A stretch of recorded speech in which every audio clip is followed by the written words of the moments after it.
Munique, 1922. Um homem de 33 anos caminha nervosamente pelas ruas. Ele é fotógrafo profissional, dono de um pequeno estúdio. Mas os negócios vão mal. A inflação galopante na Alemanha pós-guerra destruiu suas economias.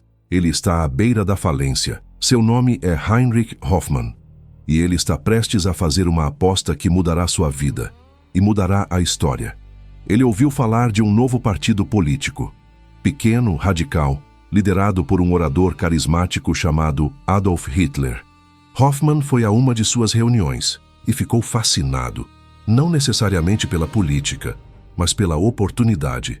Este homem vai ser importante, Hoffmann pensou, e ele vai precisar de um fotógrafo. Hoffmann se aproximou de Hitler após uma reunião, ofereceu seus serviços.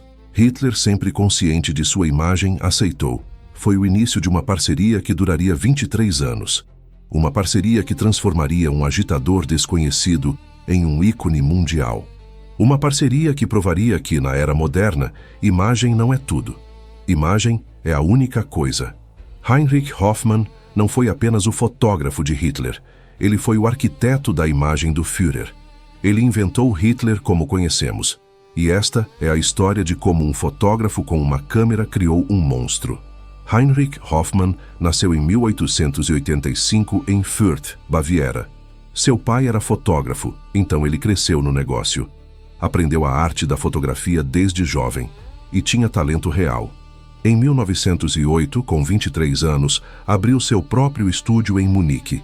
Fotografava casamentos, retratos de família, ocasionalmente eventos políticos. Era competente, mas não excepcional. A Primeira Guerra Mundial interrompeu seu negócio. Hoffmann serviu como fotógrafo militar.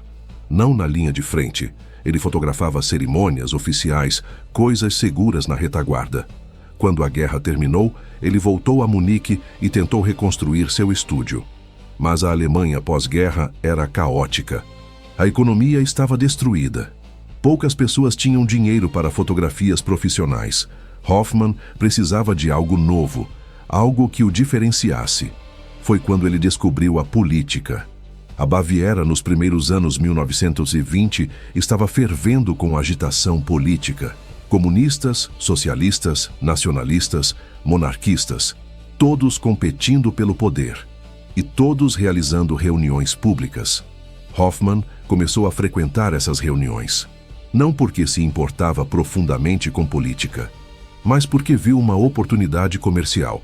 Ele fotografaria os líderes políticos, venderia as fotos para jornais e talvez, se tivesse sorte, se tornaria o fotógrafo oficial de alguém importante. Foi assim que, em 1922, ele se encontrou em uma cervejaria lotada em Munique, ouvindo um homem chamado Adolf Hitler discursar. Hoffmann observou Hitler falar e percebeu algo que poucos outros tinham percebido ainda. Hitler era extraordinariamente fotogênico. Não no sentido tradicional. Ele não era bonito. Mas ele tinha presença, energia. Quando falava, seu corpo inteiro se movia. Seus gestos eram dramáticos. Sua expressão facial mudava constantemente, de raiva à paixão à determinação. Este homem é ouro fotográfico, Hoffmann pensou. Após a reunião, Hoffmann se apresentou. Ele foi direto ao ponto. Herr Hitler, você é um orador poderoso. Mas as pessoas que não podem vir às suas reuniões não sabem disso. Você precisa de fotografias. Boas fotografias. Eu posso fazer isso para você. Hitler hesitou. Ele era vaidoso, extremamente vaidoso. E tinha opiniões fortes sobre como deveria ser fotografado. A maioria dos fotógrafos me faz parecer ridículo, Hitler reclamou. Eles capturam momentos ruins, me fazem parecer fraco ou tolo. Então você precisa de um fotógrafo que entenda, Hoffmann respondeu. Alguém que capture sua força, seu poder. Alguém que trabalhe com você, não contra você. Hitler concordou em tentar. E Hoffmann começou a fotografá-lo em suas reuniões. Mas Hoffmann fez algo revolucionário. Ele não apenas tirava fotos durante os discursos, ele ensaiava com Hitler. Em seu estúdio, Hoffmann montou sessões fotográficas extraordinárias com Hitler. Sessões que hoje reconheceríamos como ensaios de marca pessoal ou coaching de imagem. Hoffmann dizia a Hitler: faça o gesto que você faz quando fala sobre orgulho alemão. Hitler faria o gesto. Hoffmann tiraria dúzias de fotos. Depois mostrava a Hitler: veja, nesta sua mão está muito alta. Parece desajeitado, mas nesta, perfeita, poderosa. Hitler estudava as fotos obsessivamente, aprendendo quais poses funcionavam, quais expressões faciais transmitiam força versus quais pareciam ridículas. Era como um ator ensaiando para uma peça, exceto que a peça era a política alemã, e a plateia eram milhões. Hoffmann fotografou Hitler em centenas de poses: braço estendido, punho cerrado, dedo apontando, braços cruzados, olhar desafiador, olhar contemplativo. E Hoffmann era meticuloso. Ele controlava a iluminação, o ângulo, a composição, tudo para fazer Hitler parecer maior, mais forte, mais imponente do que realmente era. Havia um problema, porém: o bigode de Hitler. Em 1922, Hitler ainda usava um bigode grande no estilo do Kaiser. Hoffmann o convenceu a mudá-lo. Aquele estilo é velho, é do século XIX, Hoffmann argumentou. Você precisa parecer moderno, distinto, diferente. Hitler resistiu inicialmente, mas Hoffmann mostrou-lhe fotografias, comparações lado a lado. Com o bigode grande, Hitler parecia velho, antiquado, como mais um político. Com um bigode pequeno, estilo escovinha, ele parecia único, memorável, instantaneamente reconhecível. Hitler cortou o bigode e adotou o estilo que se tornaria infame. Foi uma decisão de branding puro. E funcionou. Mas Hoffmann não estava apenas criando fotografias. Ele estava criando uma narrativa. Nos anos seguintes, conforme o partido nazista crescia, Hoffmann refinou a imagem de Hitler. Ele criou diferentes personagens de Hitler para diferentes públicos. Hitler, o soldado. Fotografias em uniforme militar, medalhas visíveis, postura rígida. Para veteranos de guerra que queriam um líder forte. Hitler, o homem do povo. Fotografias com trabalhadores, com crianças, sorrindo gentilmente, para famílias comuns que queriam um líder que se importasse. Hitler, o visionário. Fotografias olhando para o horizonte, contemplativo, solitário em montanhas, para intelectuais que queriam um líder com visão. Hitler, o líder decisivo. Fotografias em reuniões, apontando para mapas, cercado por oficiais atentos, para aqueles que queriam ação. Era marketing de marca sofisticado.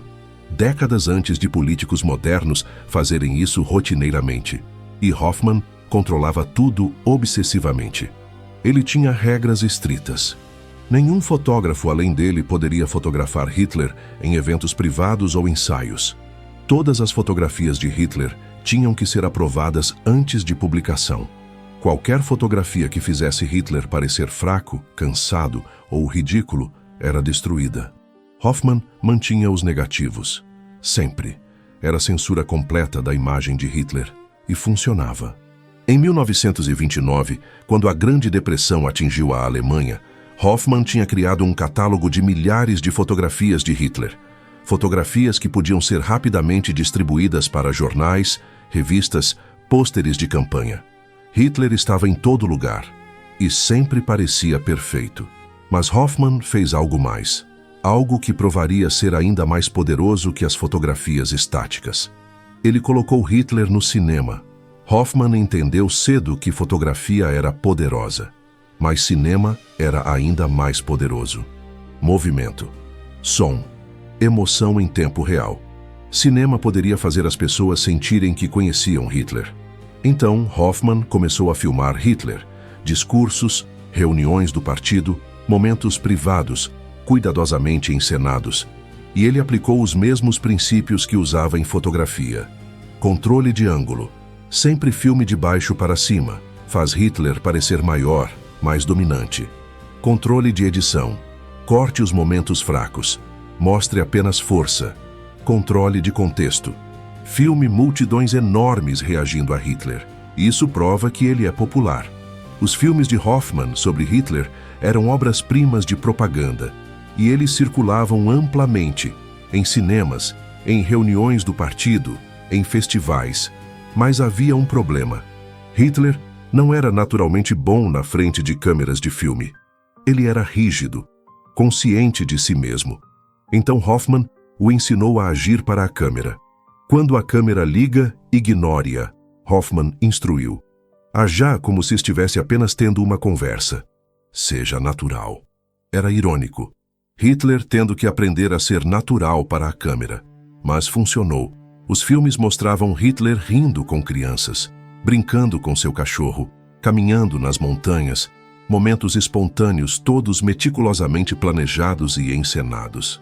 E as pessoas amaram. Ele é apenas um homem comum, elas diziam. Um de nós. Era completamente falso, mas era convincente.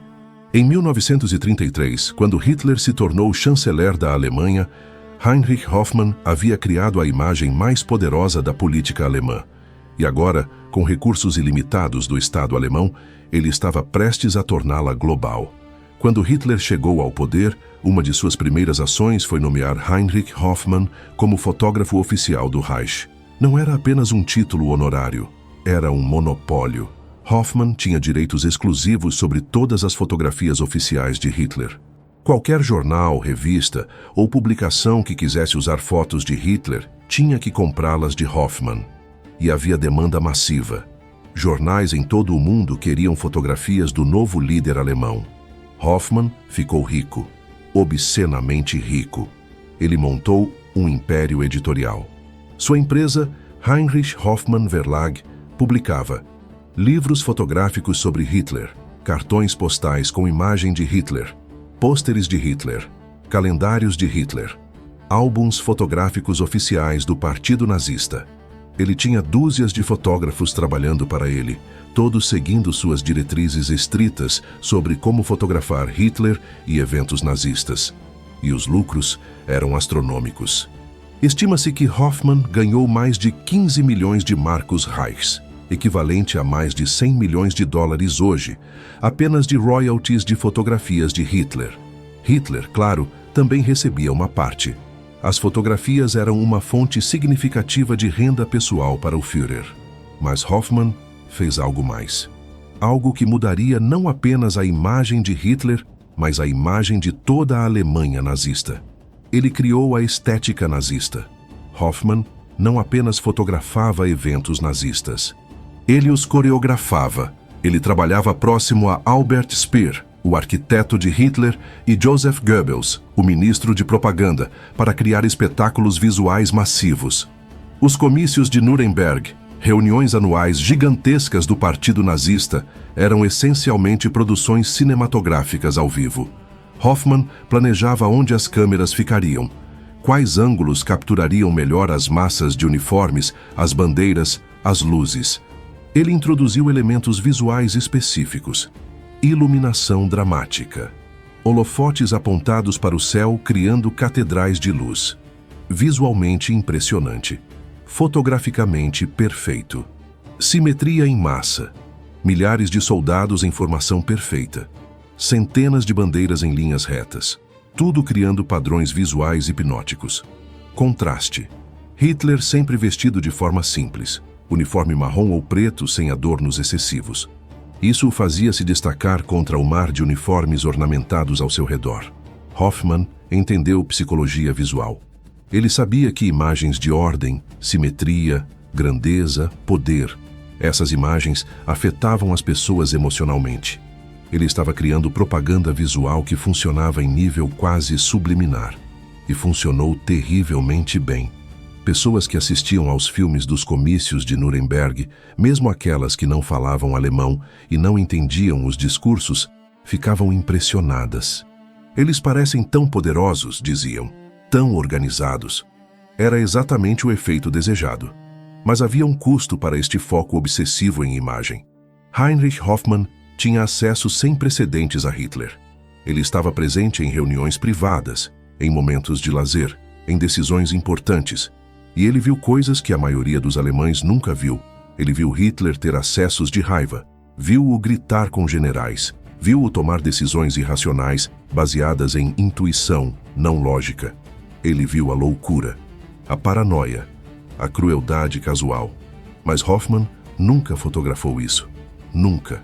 Seu trabalho era criar a imagem perfeita, e a imagem perfeita não incluía a realidade. Então ele destruía fotografias, milhares delas. Qualquer foto que mostrasse Hitler, bocejando, com os olhos fechados, parecendo cansado, gesticulando de forma estranha, com expressão confusa, comendo. Hitler achava que comer parecia não digno.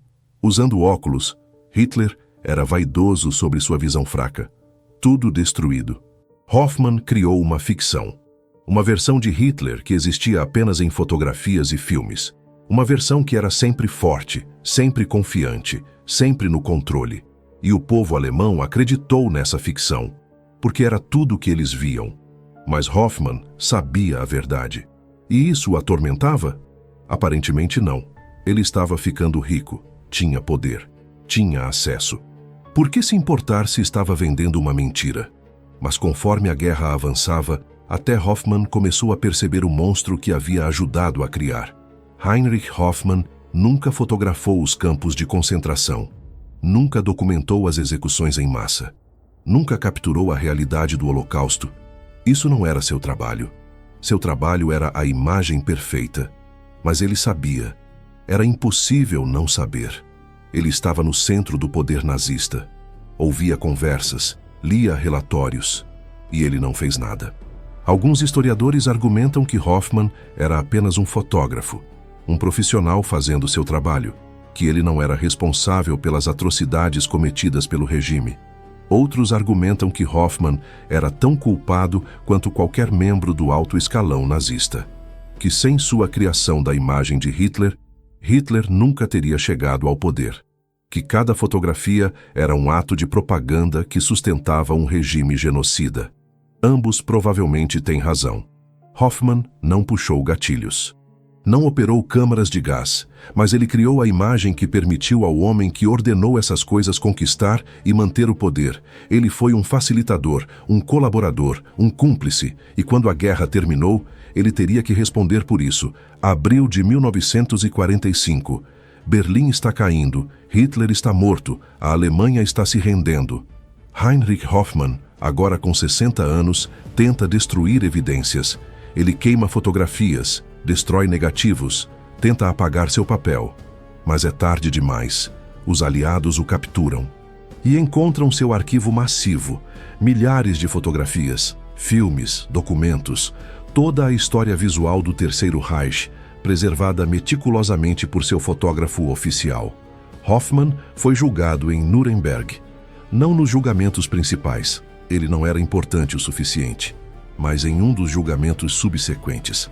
Ele foi condenado por enriquecimento através do regime nazista e por profiteering, sentenciado a 10 anos de prisão. Hoffmann protestou. Eu era apenas um fotógrafo, ele insistiu. Eu não matei ninguém, eu apenas tirava fotografias. O tribunal não foi convencido. Suas fotografias, o juiz disse, foram ferramentas de propaganda que ajudaram a manter um regime assassino no poder. Você não é inocente. Hoffmann serviu 4 anos antes de ser liberado em 1950. Ele morreu em 1957, aos 72 anos, relativamente obscuro, suas riquezas perdidas, mas seu legado permanece. Hoje, quando pensamos em Adolf Hitler, temos uma imagem imediata em nossas mentes. O bigode pequeno, o braço estendido, a postura rígida, a expressão intensa. Essa imagem não é acidente, não é natural. Foi criada, cuidadosamente, metodicamente, por Heinrich Hoffmann. Hoffmann entendeu algo que a maioria das pessoas de sua era não entendia. Na era moderna, imagem é poder. Controle da imagem é controle da narrativa. Ele pegou Adolf Hitler, um agitador de cervejaria mal vestido com um bigode ridículo, e o transformou em um ícone, uma marca, um produto que podia ser vendido ao povo alemão e ao mundo. E funcionou, terrivelmente bem. Sem Heinrich Hoffmann, teria havido Adolf Hitler Führer? Possivelmente. Hitler era carismático, era orador poderoso, mas seria ele tão eficaz? Hoffmann deu a Hitler a ferramenta crítica da era moderna, uma imagem perfeita, consistente, poderosa. Uma imagem que podia ser reproduzida milhões de vezes. Uma imagem que tornava Hitler onipresente.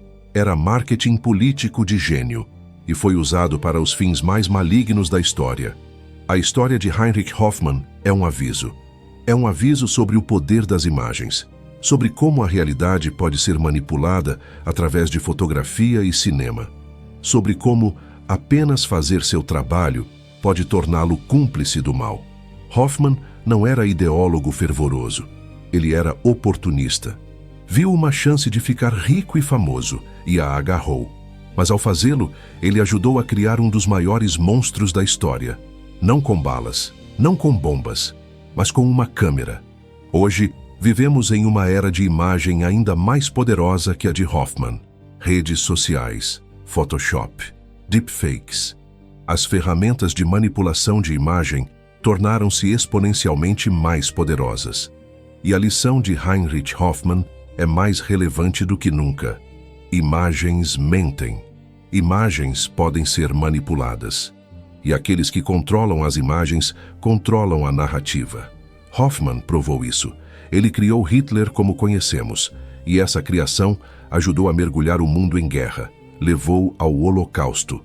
Resultou na morte de mais de 60 milhões de pessoas. Tudo começando com um fotógrafo e uma câmera. Heinrich Hoffmann morreu obscuro e relativamente esquecido. Mas toda vez que vemos uma fotografia de Hitler, e elas ainda circulam, ainda são estudadas, estamos vendo o trabalho de Hoffmann. Estamos vendo a ficção que ele criou, a mentira que ele vendeu, o monstro que ele ajudou a construir. Ele não era apenas um fotógrafo, ele era o arquiteto de uma das maiores fraudes visuais da história.